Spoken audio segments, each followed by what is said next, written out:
mais bëggoon naa ñu gën a xóotal foofu mbirum Amadou Ba Ousmane Sonko Macky Sall mais ci Macky Sall laa bëgg ñu des ba tey ci meeting ci tournée économique bi nga xamante ne mu ngi koy def dans la capitale du rail notamment à Thiès. tey jii amal na fa conseil présidentiel waxtaan ak Thiessois yi accueillir nañ ko gis nañ mobilisation bi nga xamante ne def na ko fa ci accueil bi nga xam ne réservé nañ ko foofu avec le maire de la ville docteur Babacar Diop discours yi mu fa jël. tagg ki nga xamante ne moom mooy le maire docteur Babacar Diop en tant que maire de la ville de Thiès ne ko saluer li nga xamante ne moom mooy l'attitude républicaine ni mu ko waxee. kooku tamit ne ko Thiès mu ngi lay accueillir à bras ouverts avec un cœur ouvert ak yu mel noonu avec esprit tout ça le discours là la mobilisation Macky Sall dans la capitale du rail à 11 mois ak promesse yi nga xamante ne def na ko foofu tout ça ndax loo xamante ne am na politique wala def ko def de manière délibérée. lan nga gis bañ jàngat nga am ci situation boobu noonu. waaw d'abord di ko rafetlu. xam nga des fois journalistes yi. suñu ma posé yenn questions yi.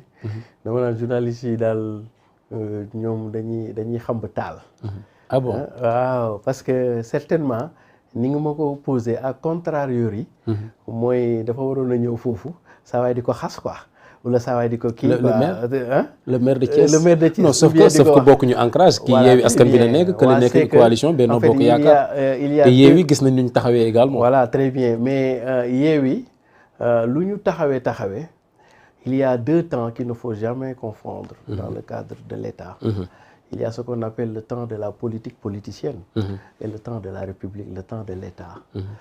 soo ci juumee Barthélémy Dias li muy tête brûlée yëpp il s'est fait la différence entre les 2 temps. Aujourd'hui dans le cadre de la tournée économique ce n'est pas Macky Sall président de Benno Bokk Yaakaar qui était accueilli. C'est Macky Sall président de la République du Sénégal qui était accueilli. mais am na ñu ne Macky chef de parti aussi am na ñu ne Macky Sall chef de parti ak pancarte yi gars yi gis t-shirt yeeg yu mel noonu aussi. non c'est que la fonction de président de la République tout comme la mission de chef de l'État est une mission éminemment politique. Ça veut dire que moom même bu dee def diine sax politique day dëkk ci biir c'est-à-dire que loolu il faut ñu comprendre ko. La fonction politique elle est la dimension où les aspects ou les attributs politiques sont transversaux par rapport ak lépp lu muy def. Ça veut dire que moom même bu dee julli sax di nga ci gis politique. Ça veut dire que président dayoo moo toll noonu. parce que fonction bi ak la ko fay indi ak la mu doon dëgg c'est éminemment politique. kon donc moom politique mënta bañ a génn ju foofu maintenant il faut élever le niveau de langage pour si nga Barthélémy Dias li muy tête brûlée foofu la rawee ay. mbaa Bart du la mere Siré. non Bart je l'apprécie beaucoup d'ailleurs. tête brûlée bi waaw non tête brûlée c'est-à-dire que. non dama lay tooñ. waaw absolument c'est-à-dire que il est teigneux. il est fougueux. Ouais. Il croit en ses principes. Bart bu gëmee benn affaire attan na ko jaral na ko mu jaay la bakkanam. C'est un homme de conviction. c'est son identité en quelque sorte. Très bien c'est ça que j'appelle. su xasee ba ngoy ba jàpp ni moom lii mooy dëgg. da nga koy rey rek.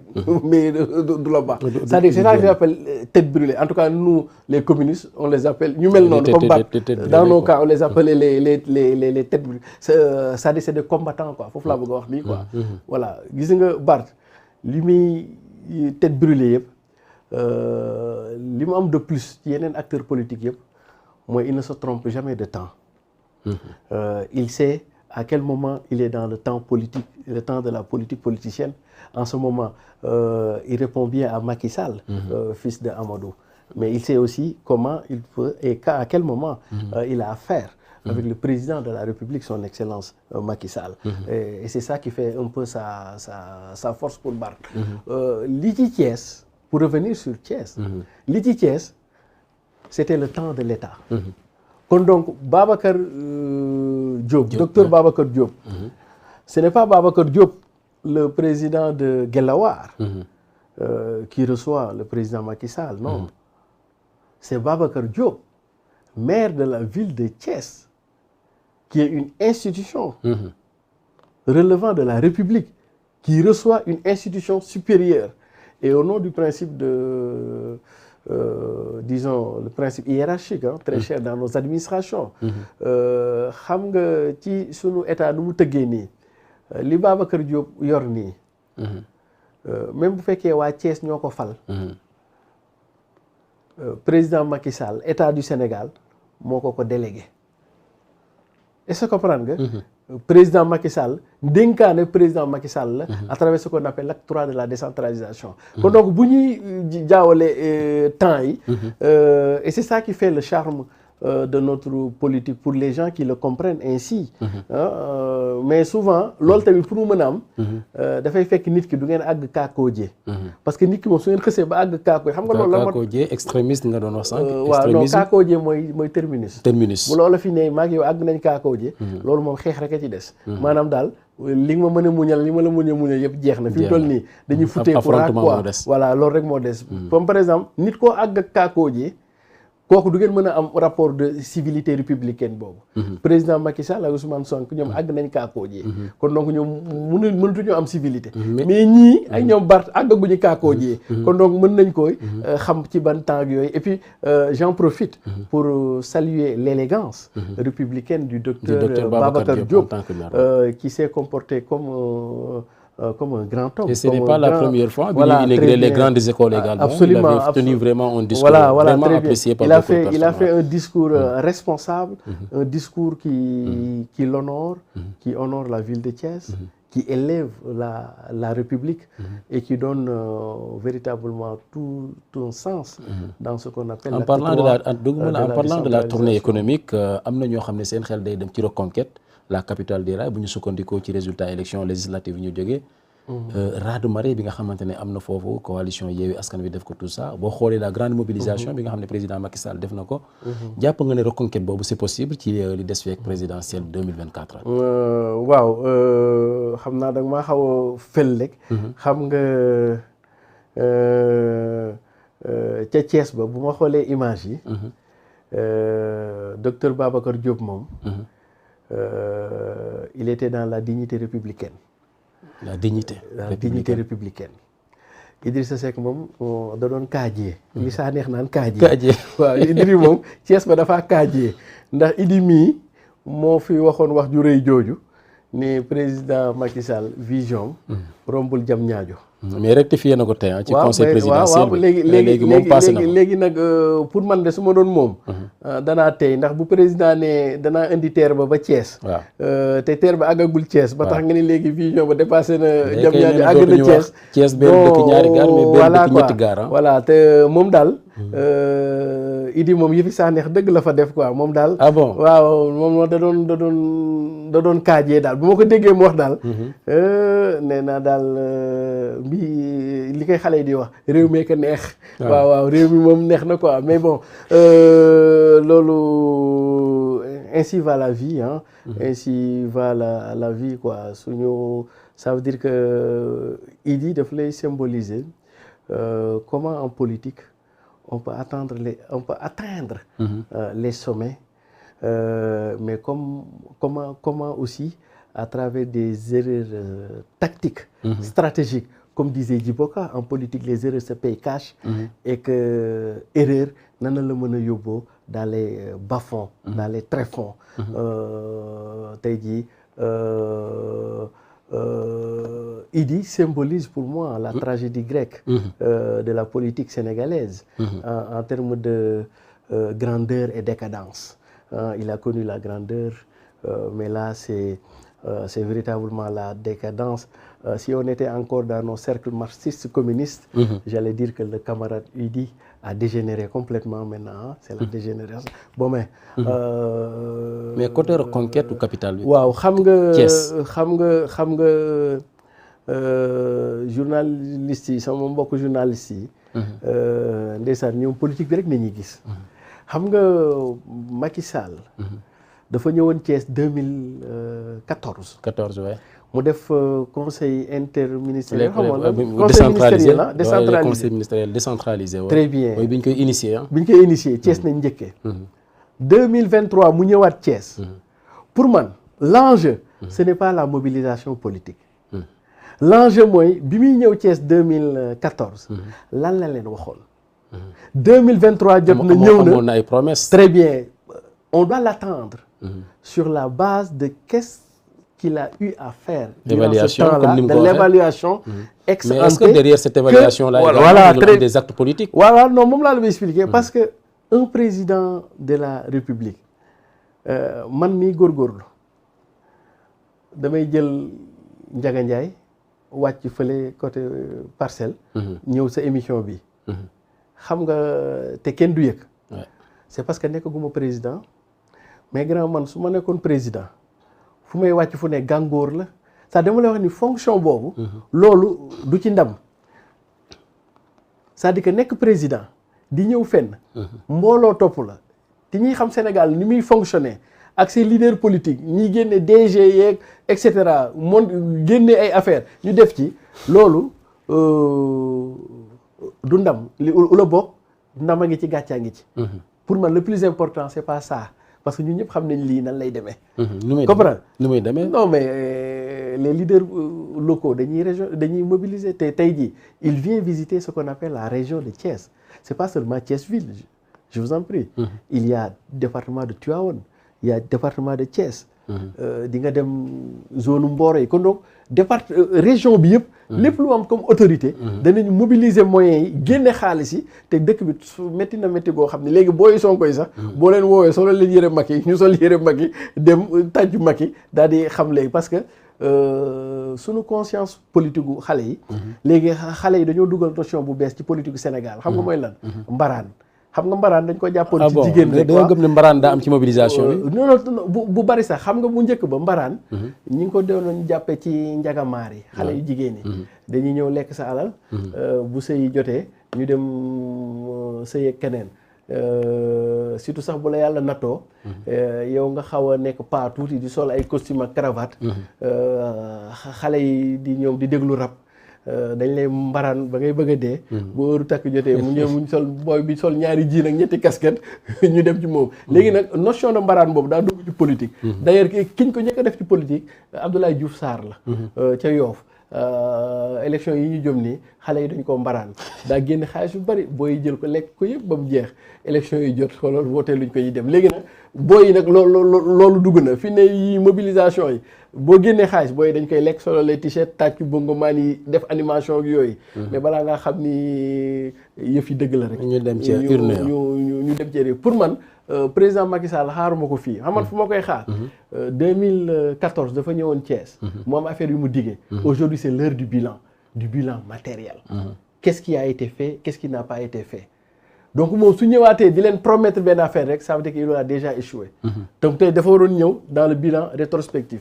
je vous avais promis ça j'ai fait ça def naa lii mais tey maa ngi dégg muy c'est-à-dire que au lieu de faire de l'évaluation ex ante. il se reprojette encore dans le temps te mën na am sax temps boobu moom du ko fi dans le futur hein. voilà du kii bi quoi kon donc vraiment c'est dommage. man sama papa danaan fekkee tournée Mamadou Diaye daan na ma ci nettali yu bari. mais c'est dommage qu'on ait sorti un peu de la substance. des tournées du temps de Mamadou Dia. tournée économique qui n'a rien à voir. avec la nature des tournées yii ñuy def nii. yoo xam ni bon véritablement. waaw mi ngi noonu quoi. mais ça li ñu dese ci temps bëriwul Siré en parlant de tournée yooyu ak présidentielle bu 2024. wax nga ci Ousmane Sonko un candidat déclaré Macky Sall candidature am ba léegi bëri na coow tout ça ak ñeneen ngay candidat déclaré des góorgóorlu xam naa dinañ ci wax quelques mots laataa ñuy delloo antenne bi fan ngeen toll ci wàccaay bi. waaw yow de dinaa la may juróomi dërëm tey ndax lu tax mooy des fois journalistes yi may toogal. ñoom bu ñuy wax ay candidats dañuy wax ñëpp daat may fàtte. ndax peut-être que dañ maa xeeb ci langue gi. yow nag moom comme yaa ngi may boole ci langue gi. yow danaa la may juróom nga jënd danaa la may fukk. ndax juróom xewi na ñun juróom suñuy taal danaa la may fukk nga jëndi café. nga dem jëndi café Touba te naan quoi effectivement. daanaka tout est fin prêt probablement demain. ou au plus tard samedi. on va lancer. sunu appel ce qu'on appelle levée de fonds. ngir toppandoo Pastef xanaa. waaw très bien d'ailleurs foofu sax dama bëgg nga may ma voilà dama bëgg nga may ma. ma remercier Ousmane Sonko xam nga lu tax xam na laa koy remercier. ah bon encore. waaw xam nga lu tax. d'avoir introduit dans le jeu politique une notion boo xam ne gars yi xamuñu ko woon muy la levée de fonds comprendre xam nga Olof Ndiaye day faral di wax ni wax ci sa baaxu morom du yàq dara. xam nga s'il y a une forme d'innovation politique que Ousmane Sonko et Pastef ont apporté dans le jeu politique, c'est cette affaire de nemmeeku tour, c'est cette affaire de levée de fonds. Oui, c'est vrai que lu bees la lu bees la parce que ñun li ñu xamoon mooy gars yi cotiser te bu gars yi cotiser du ko matale. waa ji mooy yor xaalisam ñëw dugal. d'ailleurs loolu moo tax da nga daan gis ay nit ñu am ay idées yu am solo yoo xam ne mënoon nañoo jariñ réew mi lool. mais c'est parce que amuñu xaalis ñu disqualifier leen d'office. léegi Ousmane Sonko en inventant loo xam ne nekkoon na ci xelu ñu bari sax de. mais mu am audace. amuñu woon courage bi. waaw am audace bi am fit bi def ko mu réussir loolu dafa introduire ñu bari ñoo xam ne comme man yoo xam ne ils ont des idées pour dëkk bi mais dañ leen a naroon a beddi sànni leen fële parce que amuñu ay koppar léegi nag Ousmane Sonko nous montre à travers l'innovation politique qui est levée de fonds que ce n'est pas parce que amuloo koppar rek que say idée du war a mën a ñëw agsi ci réew mi. que tu peux être fauché dans la poche. te venir participer au développement de ces et puis ñu déglu la quoi. et d'ailleurs moo tax ñu ne ñun dinañu commencer lancer kii bi luñ ci mënti am xam nga Olof Njaay day wax ni xaw ma bukki bu kiiwee olom na ko gërëmee xamoon na ngeen koy waxee olof. waaw bukki bu lëkk bu lekkee olom na ko gërëmee coy. waaw ñun de lu ñu am. ci levée de fonds bi ba war a mën a dérouler ñu ngi koy gërëmee Pastef di ko gërëmee non Ousmane Sonko parce que peut-être que sans son audace politique son innovation politique du dal suñu bopp mbaa yéen a ngi xalaat également au niveau des góorgóorlu mën naa nekk parrainage bi parce que moo leen bloqué woon ci élection bi passé très bien léegi nag en fait parrainage sax bloqué wuñu woon de koppar moo ñu bloqué woon parce que ñun dem nañu benn instant côté Kidira mais est-ce que mataloon ngeen parrainage aussi non non waaw moom laa koy expliqué waaw moom laa expliqué demoon nañu benn instant pour région de Tamba pour ñu dem jëli ji ramasser pare yi ñu am ba ci Kidira ak yooyu problème la woon quoi léegi nag ñun suñu obstacle fondamentalement c'était la logistique et les moyens et que loolu nañu yaakaar ni définitivement ak levée de fonds yi donc ñu ciy profité di ñaan sénégalais yi yëpp dès demain ou après demain danañu lancer sunu levée de fonds pour que sénégalais yëpp jàpp ci ñun on a besoin de 500 millions ci 500 millions yi caution bi ci lay génn waaw c'est un demi-milliard ça waaw ñun man amuma ko mais sénégalais yi am nañ ko te sénégalais yi bu ñu jàppee ngeen bëgg a battre record Pastef non non ñun nekk ñu battre ay record non battre ñu ay record parce que sunu logique du logique gu wujjee comprendre nga sunu logique mooy lan nañu soxla ak lan nañ bëgg a def bi ñu ko budgétiser xool ko gis nañu avec 500 millions non seulement danañ ci mën a génne caution bi danañ ci mën a def sunu góorgóorlu tour mu tudd jokkoo tour ba pare dinañ ci mën a def sunu campagne électorale avec 500 millions parce que ñun dañuy woote ay approche bi kon donc nekkuñu ci au contraire dañuy sant di kon donc ñi ngi ñaan sénégalais yi rapidement nga daanelee foofu ndax xam naa ñu ñuy signal ne waxtu bi jeex na quoi kon donc ma profité rek ci seen antenne di invité sénégalais yëpp di leen wax ni am nañu yéene lool ci réew mi te ñun bu ñu waxee ne dañoo bëgg a nekk candidat loolu nguur taxul c'est que parce que jàpp nañ ni suñu réew ak suñu askanu réew mérité nañ lu gën li ñuy dund nii te jàpp nañ ni loolu pour ñu mën ko joyanti il faut que ñu ñëw ci le centre névralgique de décision mooy la présidence de la République kon donc ñi ngi leen di ñaan su ngeen bëggee suñu idées yi ñu am pour réew mi te mën naa nekk na ngeen ñu jàppale ci cagnotte bi ci levée de fonds yi ñu mën a structurer wu dem ndaxte góorgóorlu yi mën naa nekk lan moo mën a nekk mooy jàpp nañ ñi Sénégal ñi xamul woon mën nañoo xam ñi amul woon mën nañoo am nu ma koy faral di waxee sax quoi ñu xamul woon mën nañoo xam ñu amul woon mën nañoo am voilà ñu fàtte naa sax c'est bien c'est la fatigue voilà c'est en la tout cas fatigue fatigué aujourd'hui quoi ñu ngi lay sant Siré di la gërëm mu nekkoon Siré si voilà li ñu mënul woon mën ñi xamul woon xam ñi amul woon am pour ñun 3 typiques yooyu la quoi voilà am xam ak mën très bien Siré loolu mooy sunu xeex ñu ngi lay jaajëfal di la sant di la gërëm Siré mu nekkoon Siré Sy enseignant chercheur en sciences politiques comme ni ñu koy waxee saa su ne nekk président du think tank Africa Worldwide Group candidat des góorgóorlu mën naa nekk à la présidentielle de février 2024 mbokk yi ñu ngi leen di jox dig daje alxamis bi di ñëw ci beneen numéro Tour de l'actu jaa ngeen jëf